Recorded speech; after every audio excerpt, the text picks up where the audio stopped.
6មិនត្រូវជជែកគ្នាខ្លាំងណែនាំឬឆ្លោះគ្នានៅតុផាក់ស៊ីដែលបណ្ដាលឲ្យបាត់បង់នៅសាមគ្គីភាពត្រូវបង្កលក្ខណៈសប្បាយហើយត្រូវនិយាយរឿងកំ pl ែងរឿងប្លែក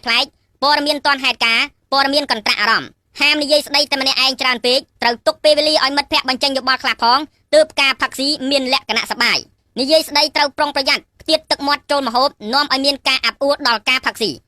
ប្រការ7ពេលផាក់ស៊ីចប់នៅតាមផ្លូវត្រូវចេះប្រុងប្រយ័ត្នមិនត្រូវចាក់បាញ់ឆែវផ្ដេសផ្ដាសពីសវាលពីសកាលបើទ្រាំពុំបានត្រូវរកទីសមរម្យត្រូវចេះគោរពអនាម័យសាធារណៈពេលត្រឡប់ទៅដល់ផ្ទះហាមប្រើពាក្យសម្ដីខ្លាំងជេរប្រពន្ធកូនអ្នកចិត្តខាងឬបងប្អូនឪពុកម្ដាយអ្នករស់នៅក្នុងគ្រួសារដែលធ្វើឲ្យខូចកិត្តិយសខូចភាគរយដល់មិត្តភ័ក្តិដែលផាក់ស៊ីជាមួយពេលព្រឹកថ្ងៃបន្ទាប់ត្រូវក្រោកទៅធ្វើការឲ្យទាន់ម៉ោង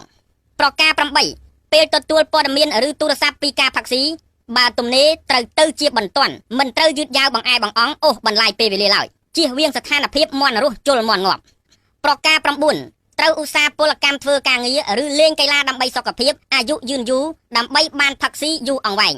ប្រការ10ពេលគិតលុយផាក់ស៊ីមិនត្រូវទៅបាត់ជើងនិយាយទូរស័ព្ទឆ្លងទៅតុផ្សេងមានធុរៈសុំទៅមុនធ្វើពុតជាស្រវឹងវង្វេងវង្វាន់ភ្លេចភ្លាំងដើម្បីកិច្ចរួចពីការចាញ់លុយនិងជំពាក់គេ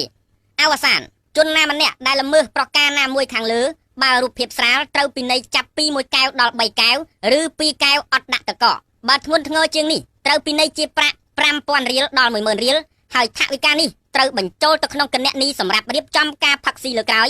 ករណីមិនរៀងចាលត្រូវផ្អាកមិនឲ្យផាក់ចំនួន2ទៅ3លើកបទបញ្ជានេះមានសុពលភាពចាប់ពីថ្ងៃនេះតទៅភ្នំពេញថ្ងៃទីលើកខែជលឆ្នាំផឹកហត្ថលេខានឹងត្រាឯកឧត្តមចែវគុលចម្លងជូនខុទ្ទកាល័យអ្នកផាក់ស៊ីការិយាល័យសម្ដាប់ធ្នាប់អ្នកផាក់ស៊ីសាធារណៈទីស្នាក់ការកណ្ដាលអ្នកផាក់ស៊ីគ្រប់ទីកន្លែងភរិយាសង្សារឬមិត្តស្រីអ្នកផាក់ស៊ីគ្រប់រូបបិទផ្សាយជាសាធារណៈឯកសារកាលប្រវត្តិ